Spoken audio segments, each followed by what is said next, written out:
弟兄姊妹平安，今天是2024年的8月29号。今天的经文是诗篇15篇，出埃及记32章第1节到14节，雅各书第1章第1节到第8节。今天要跟大家分享的主题是信心与智慧。单纯的相信可不可以？基督徒对信仰可以有疑问吗？当然可以。不过呢，基督徒敬拜上帝应该要用智慧来敬拜，因为我们所敬拜的上帝是智慧的开端，我们所相信的上帝是智慧的根源。即便是有疑问，但仍然可以非常单纯的相信。现在网络的方便带来了资讯的爆炸，但是资讯不见得是完全正确的，因此基督徒也应当要有智慧来判断，才能够避免试探以及进入恶。以色列人跟随摩西出埃及，到了西乃山敬拜上帝，领受了上帝的诫命之后，上帝就进一步的命令他们要离开西乃山。那是因为上帝在他们已经领受了诫命之后呢，就开始要带领他们进入应许之地。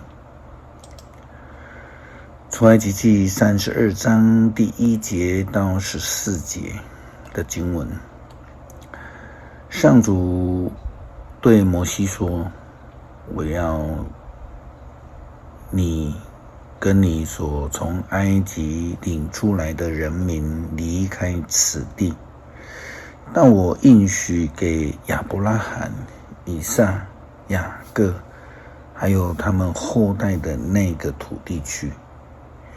我要差遣天使引领你，我要赶走迦南人、亚摩利人、赫人、比利洗人、西魏人和耶布斯人。你要去的地方是流奶与蜜的丰饶之地，但是我不和你们同去，因为你们顽劣，恐怕我会在路上把你们消灭了。人民听见了这话就很悲伤，就不再佩戴装饰品。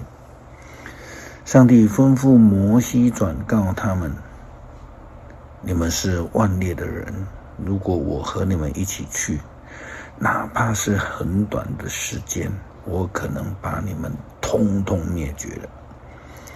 现在你们要把身上的装饰品都摘下来，我会决定怎样处置你们。因此以色列人离开了西奈山之后，就不再佩戴装饰品。每一次以色列人安营，摩西就把帐幕设在跟营有相当距离的地方，称为上帝的圣幕。凡对上主有所求问的人都可以到那里去。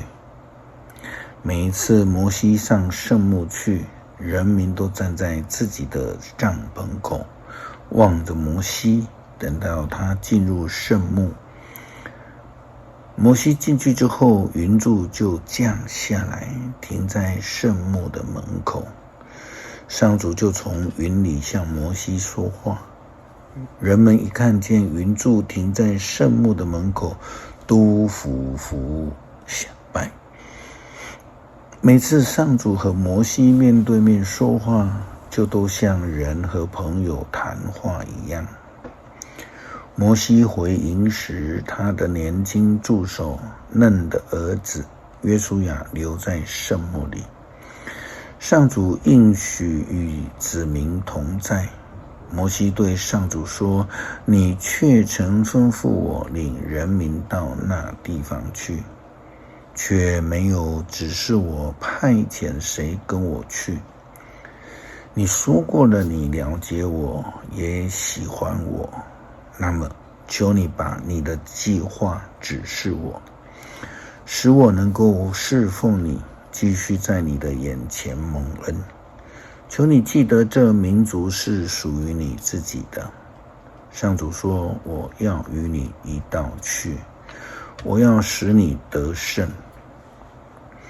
摩西受呼召带领以色列人出埃及，上帝告诉他要带领以色列人去服侍他，敬拜他。可是摩西似乎不太清楚上帝的旨意到底是如何，因此他就恳求上帝将计划来指示他。但是上帝却告诉摩西说，我要与你同行，使你得胜。与主同行其实就是智慧，全心的顺服跟随则需要信心。雅各书第1章第1节到第8节说道，我雅各是上帝和主耶稣基督的仆人，我问候散居在全世界的上帝的子民。弟兄姐妹们，你们遭遇各种试探，应该认为是可庆幸的事，因为知道你们的信心经过了考验，就会产生忍耐。你们要忍耐到底，才能达到十全十美，没有任何的缺陷。如果你们当中有缺少智慧的，应该向上帝祈求，他会赐智慧给你们，因为他乐意丰丰富富的赐给每一个人。不过你们要凭着信心求，不可有丝毫的疑惑。疑惑的人好像在海中波浪，被风吹动，翻腾不已。这样的人三心两意，摇摆不定，别想从主那里得到什么。信心不能心存怀疑，更不能三心两意，要全心的相信，紧紧的跟随上帝的脚踪。我们不知道明天将会如何，但是我们知道上帝与我们同行，这就是智慧的选择。诗篇15篇，上主啊，谁可以进入你的圣殿？谁可以居住在你的圣山锡安？就是行为正直，凡事顺从上帝的人，他说话真诚，不毁谤人，他不做对不起朋友的事，不造谣重伤邻居，他轻视犯罪作恶的人，尊重敬畏上主的人。他不喜因履行诺言吃亏，他借钱给人不索取利息，也不受贿赂来陷害无辜。做这样事情的人永不失败。